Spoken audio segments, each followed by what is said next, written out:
안녕하세요. 오늘도 서연살롱을 찾아주셔서 감사합니다.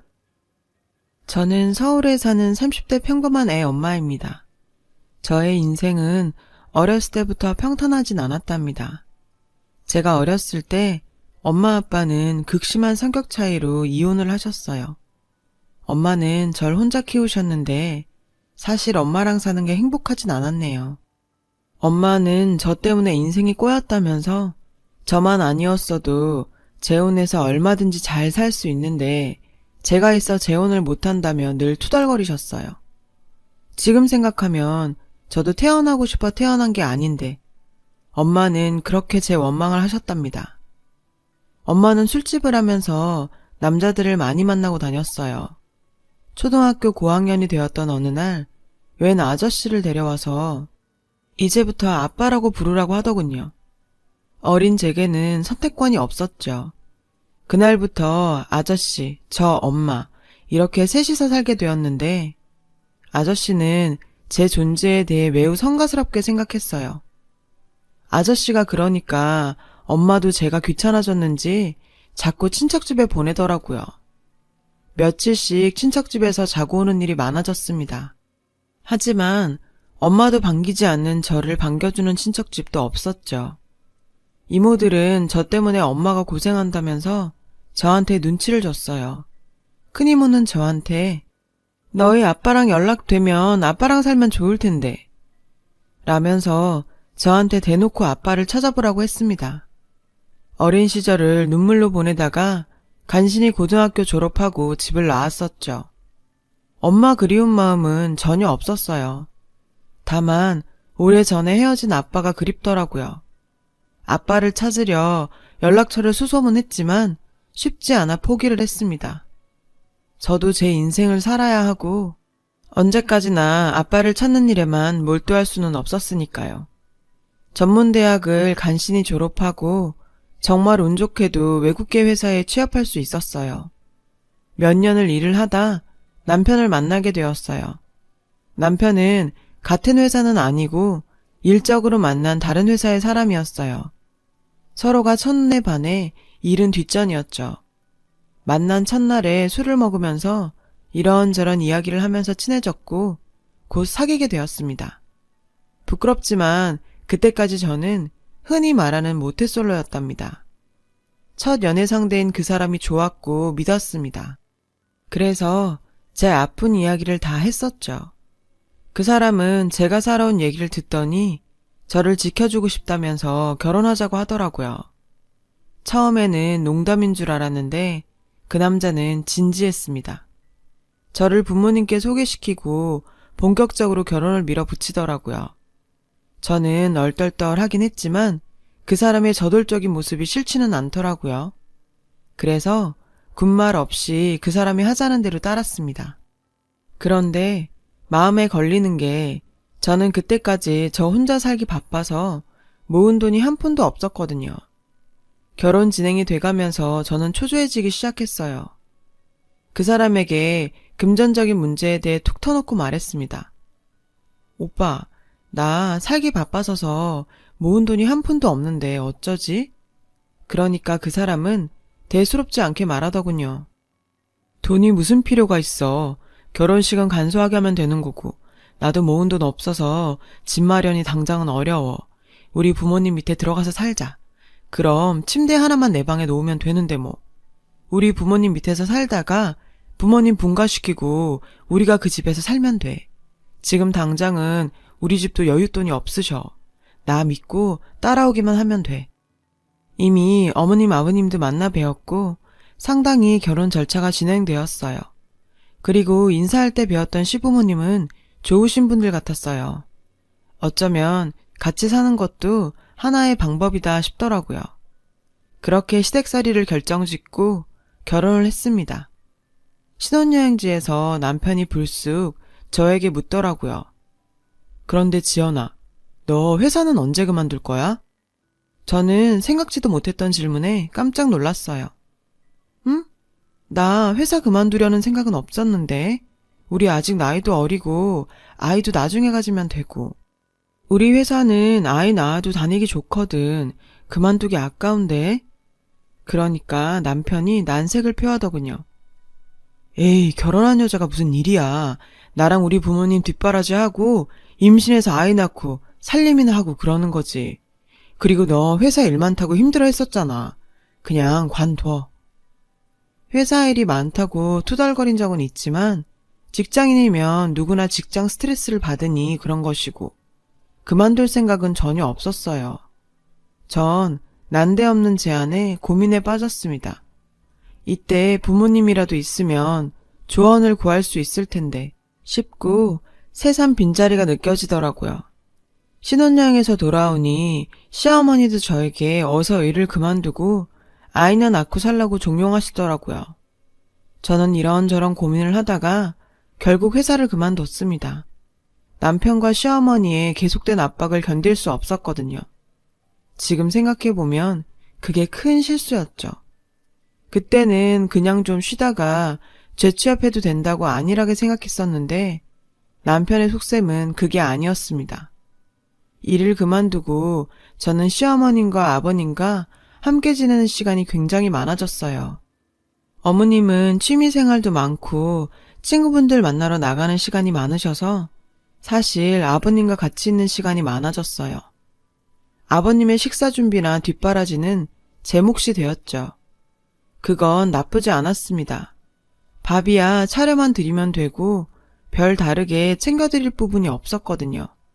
저도 공부를 하거나 다른 취미생활을 해볼까 생각하고 있었는데 시아버님에게서 이상한 점이 자꾸 발견되었어요. 아가야, 나 밥 안 주니? 아버님, 방금 드셨잖아요. 그랬나? 안 먹은 것 같은데 다시 주지 않으련? 자꾸 끼니를 드시는 걸 까먹으시거나 혹은 아가야, 내가 먹는 과자 어딨니? 네? 아버님 지금 드시고 계시잖아요. 며칠 동안 가만히 지켜보다가 영 이상해서 인터넷에 검색을 해보니 치매 초기 증상이 분명해 보이더라고요. 그날 퇴근한 남편에게 흥분을 해서 아버님의 증세에 대해 설명드리면서 어서 병원을 가보자고 했습니다. 그러니까 남편이 태연하게 말하더군요. 아버지 한 1년 전부터 깜빡깜빡해서 병원 가보니까 치매 초기 증상이라고 그랬었어. 약 먹고 있어. 전 깜짝 놀랄 수밖에 없었죠. 뭐? 난 그런 줄 몰랐는데? 왜 얘기를 안 했어? 아직 정상생활 가능하신데 뭐 큰 문제라고 너한테 이러쿵저러쿵 다 얘기를 해. 괜찮아. 몇 년째 저러는데 전혀 심해지지 않았어. 남편은 그래도 제가 걱정하니 오히려 불쾌한 티를 내더라고요. 왜? 우리 집에서 너 간병시킬까봐 그래? 절대 안 그러니까 걱정하지 마.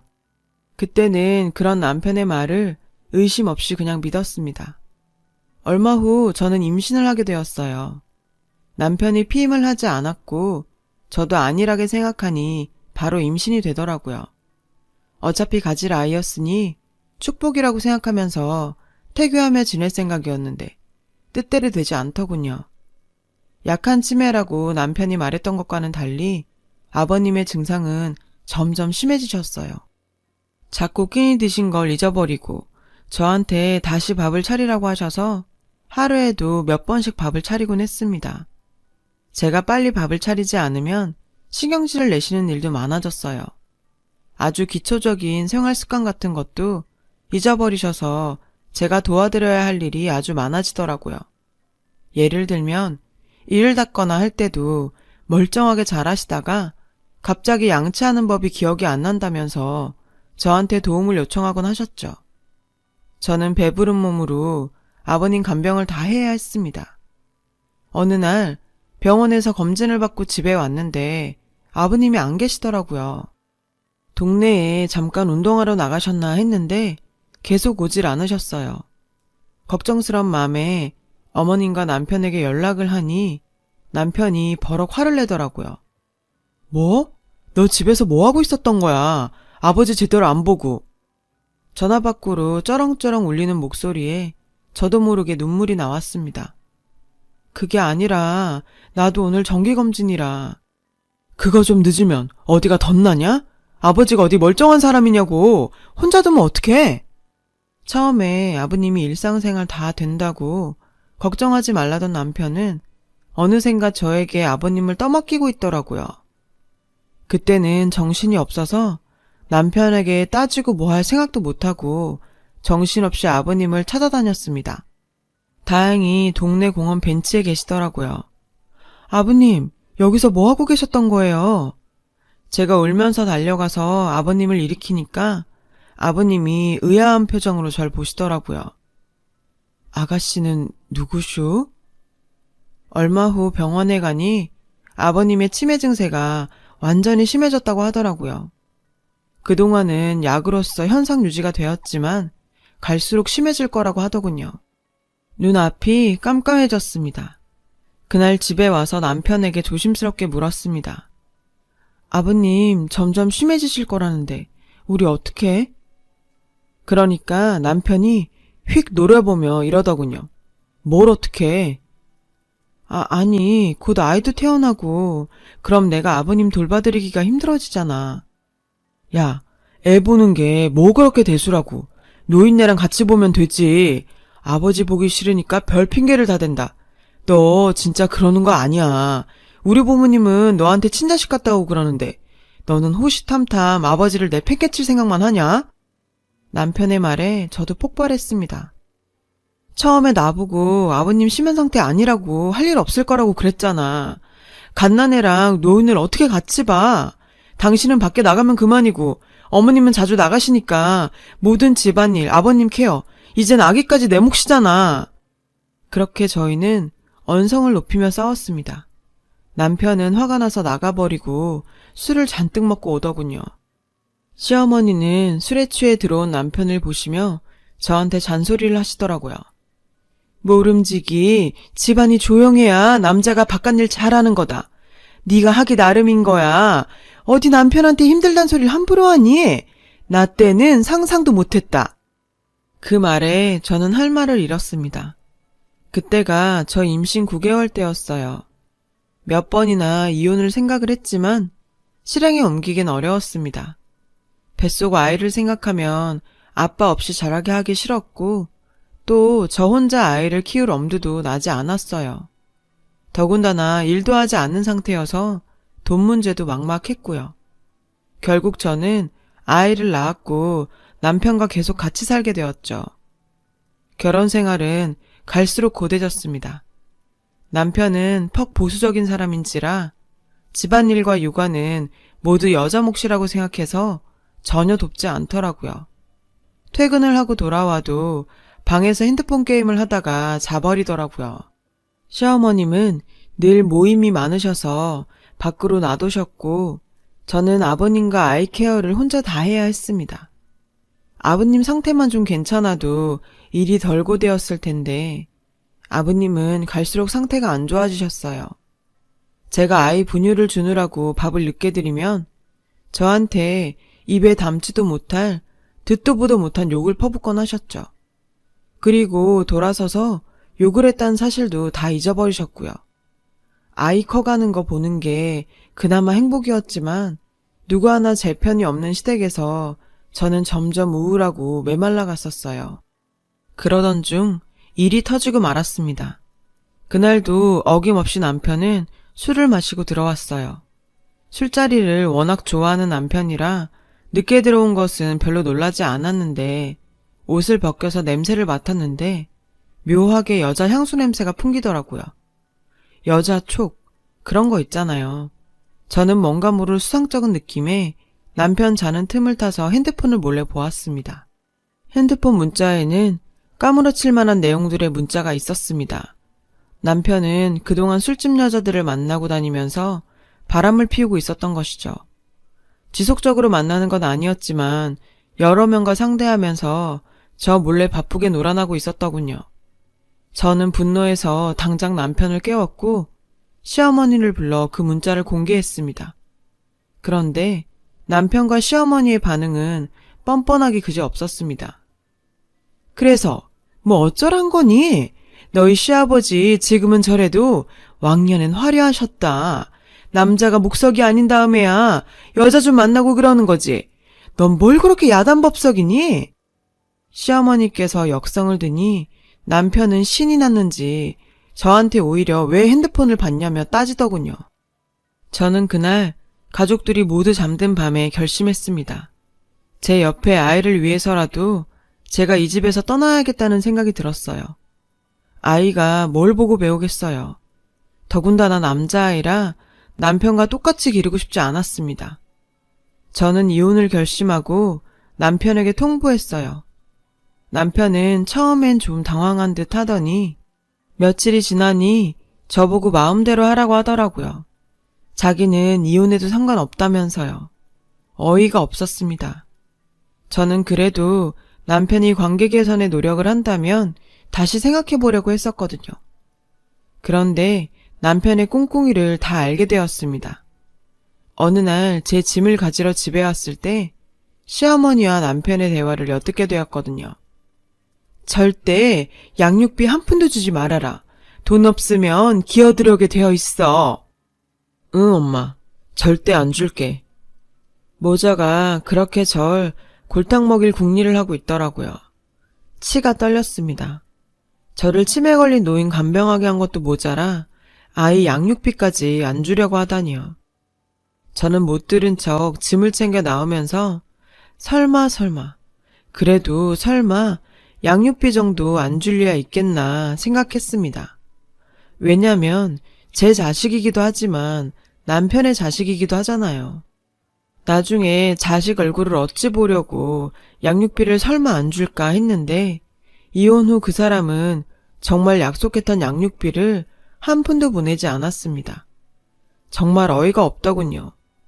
몇 번이나 문자로 전화로 독촉했지만 곧 주겠다는 말만 하다가 결국엔 1년 넘게 양육비를 주지 않더군요. 저는 이혼하고 얼마 되지 않아 재취업을 하고 아이를 어린이집에 맡겼습니다.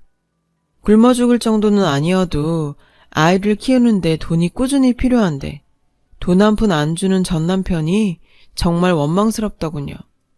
한 번은 대면을 해서 양육비를 달라고 하니 뻔뻔스럽게 웃으면서 양육비?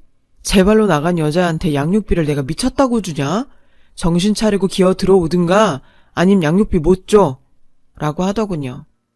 그렇게 말하는 그 사람 정말 인간 같지 않더라고요. 하지만 제가 할 수 있는 일은 그리 많지 않았습니다. 양육비를 안 주는 아빠들에게 가해지는 처벌은 그리 세지 않더군요. 제가 법적으로 문제 제기를 해도 번거롭기만 할 뿐 얻는 건 없을 것 같았습니다. 그래서 그냥 저 혼자 아이 키우면서 혼자 힘으로 살기로 마음을 굳게 먹었습니다. 매일 일을 하고 동네 어린이집에서 아이를 하원시켜서 밤에는 같이 놀아주고 보살펴주면서 지내길 몇 년 동안 계속했죠. 아이가 유치원에 가도록 전 남편은 아이가 보고 싶지도 않은지 보러 오지도 않았어요. 전 남편에게 거는 기대는 전혀 없었습니다. 그러던 어느 날 저에게 놀라운 일이 일어났어요. 회사에서 전화를 받았는데 웬 아주머니가 제 이름을 대면서 맞냐고 물어보더라고요. 지연아, 난 네 고모야. 오래전에 헤어져서 기억은 안 나겠지만 아빠 소식 알고 있니? 저는 깜짝 놀랐습니다. 안 그래도 저는 친정이라는 가족이 몹시 그리운 상태였어요. 특히 어렸을 때 헤어지고 보지 못했던 아빠에 대한 그리움도 컸었죠. 저는 고모와 연락을 하면서 아빠를 다시 만나게 되었습니다. 아빠는 사업차 외국에 나갔다가 얼마 후 돌아오신다고 하더라고요. 며칠을 기다리다 아빠를 만나게 되었을 때 고모, 저 아빠는 부둥켜 안고 한참을 울었습니다. 그동안의 고생을 무어라 말을 할 수가 있었겠어요. 아빠와 한참 울다가 그동안 살아온 얘기를 하게 되었습니다. 엄마와 헤어지고 혼자 살았던 이야기, 전 남편을 만나 호되게 고생하고 이혼한 이야기, 그리고 아이를 혼자 키우는 일까지요. 그러니까 아빠는 또 한바탕 눈물을 흘리시더라고요. 너 혼자 얼마나 고생이 많았니? 정말 고생 많았다. 그러면서 아빠의 이야기도 듣게 되었어요. 지금 미국에서 사업을 하고 있다고요. 한국과 미국 오가면서 지내는데 한 10년 전부터는 사업이 꽤 잘 풀려서 남부럽지 않게 살고 있답니다. 그리고 더 놀란 건 엄마한테 제가 20살이 되던 해까지 양육비를 매번 보냈다는데 저는 전혀 몰랐거든요. 엄마는 절 키우느라 돈이 많이 들고 아빠가 돈을 한 푼도 안 준다고 늘 돈 볼멘 소리를 했었는데 그게 다 거짓말이었던 것이죠. 아빠는 심지어 사업이 잘 되기 시작한 시점부터는 엄마한테 큰 돈을 몇 번이나 보냈다고 하더라고요. 사실 청소년 때는 아빠 원망도 많이 했었는데 제가 잘못 알았던 부분이 많더라고요. 그리고 아빠는 제 결혼 생활 이야기를 듣더니 분노하셨어요. 제가 혼자 어렵게 살고 있다고 하니까 앞으로는 그럴 필요 없고 아빠가 무조건 도와주겠다고 장담하시더라고요. 이렇게 든든한 아빠가 돌아오시니 지난 고생이 다 헛되지 않았음을 느꼈습니다. 아빠는 몇 년 동안 저를 찾았다고 하더군요. 어렸을 때는 저를 데려올까 하다가 엄마가 재혼했다는 소식을 듣고 잘 살고 있는 가정 깰까봐 감히 그렇게 하지 못했었다고요. 그러나 제가 성인이 되고는 늘 저를 찾아다녔다고 하더라고요. 그러다 고모가 건너 제 이야기를 듣고 연락처까지 알아내서 저에게 연이 닿았다네요. 아빠와 지난 회포를 풀고 제 아이도 보여줬습니다. 아빠는 제게 더 이상 고생할 것 없다며 집도 옮기고 생활비도 아빠가 지원해주겠다고 하시더군요. 눈물나게 고마웠습니다. 제 아이를 위해서라도 아빠의 도움을 거절하지 않았어요. 오히려 정말 잘된 일이죠. 이렇게 아빠와 지내게 되니 회사에 제 소문이 퍼지더라고요. 혼자 어렵게 살던 제가 갑자기 윤택한 생활을 하게 되니 재혼을 했다는 둥 엉뚱한 소문이 돌길래 제가 직접 해명을 했었죠. 어렸을 적 헤어졌던 아빠를 만났고 아빠가 사업에 크게 성공해서 생활이 나아졌다고 하자 동료들은 모두 놀라더군요. 저를 부러워하는 사람도 있었고요. 그리고 그 소문은 결국 전 남편의 귀에까지 들어가게 되었습니다. 저한테 전화를 걸어 제발 한 번만 만나달라고 애걸복걸 하더군요. 제가 양육비 독촉을 할 땐 제 전화를 피하더니 완전 딴판이었죠. 저는 순순히 만남 제안을 받아들였어요. 저희 집에서 만나자고 했죠. 저희 집은 이미 아빠 명의의 큰 평수 아파트로 옮긴 상태였어요. 저희 집에 들어오니 시어머니는 입이 떡 벌어지더라고요. 저는 웃으면서 두 사람을 맞았죠. 남편은 제 앞에서 눈물을 흘리며 제 손을 부여잡더라고요. 시어머니는 손주는 뒷전이고 집 구경하느라 정신이 없고요. 쉴 새 없이 눈을 굴리면서 집을 보고 있더군요. 남편은 제 손을 잡더니 이렇게 말했어요. 그동안 정말 미안했어. 당신 고생하는 거 알면서도 알잖아 우리 집 사정. 아버지 병간호비도 많이 들고 그래서 현우 양육비를 못 줬어. 이제라도 우리 다시 시작하자. 남편의 그 말에 저는 피식 웃으면서 손을 빼고는 남편의 따귀를 한 대 때렸습니다. 남편은 화도 안 내고 제가 때려도 나 죽었소 맞더라고요. 이제 와서 다시 합쳐? 웃기고 있네. 너희 모자라면 내가 치가 떨려. 내가 여길 왜 불렀는지 알아? 너희들 평생 후회하라고. 너희 주제에 이런 집 감히 구경이나 하겠니? 제 말에 시모가 제 앞에서 무릎을 꿇으면서 애원하더군요. 그래, 네가 잘 돼서 우리도 정말 기쁘다. 우리가 예전에는 정말 잘못했다. 네가 잘 되었으니 이제 우리 사이에 앙금은 풀고 이혼한 게 좋을 게 뭐 있겠니? 다시 합쳐서 살면 얼마나 좋아. 그 말에 웃지 않으려고 해도 웃음이 나오더군요. 내가 당신 아들이랑 이혼을 100번을 하면 했지. 절대 다시는 못 살아요. 이제 나한테 연락도 하지 말고 평생 후회하면서 사세요. 그러니 두 사람이 제게 동시에 매달리더라고요. 결국 전 경찰을 불러 모자를 쫓아내버렸습니다. 그 이후로도 남편이 종종 저한테 연락을 하고 아파트로 와서 귀찮게 하는 일도 있었지만 한번 혼이 나고는 경찰 부르겠다 하면 꽁무니를 빼고 도망갑니다. 참 찌질하죠. 친구 통해 들으니 전 남편은 맨날 술 타령하면서 저 놓친 거 후회하면서 산다고 하더라고요. 안타깝지도 않아요. 물론 그 사람과 좋은 추억도 있지만 결혼 생활이 너무 엉망이었고 제가 너무 고생을 했어서 보내줄 동정은 남아있지 않네요. 요새는 아들을 키우면서 아빠 밑에서 관련 사업 일을 배우고 있어요. 부모의 지원을 받으면서 산다는 건 정말 든든한 일 같아요. 저도 우리 아이에게 정말 든든한 부모가 되어주고 싶습니다. 열심히 배우고 일해서 잘 살아보려고 합니다. 저 잘할 수 있겠죠? 제 이야기를 들어주셔서 감사해요. 들어주신 모든 분 항상 좋은 일 가득하시길 바랍니다. 여러분, 사연 댓글에 응원과 현명한 조언 부탁드려요. 좋아요와 구독은 저에게 큰 힘이 됩니다. 오늘도 좋은 일 가득하세요.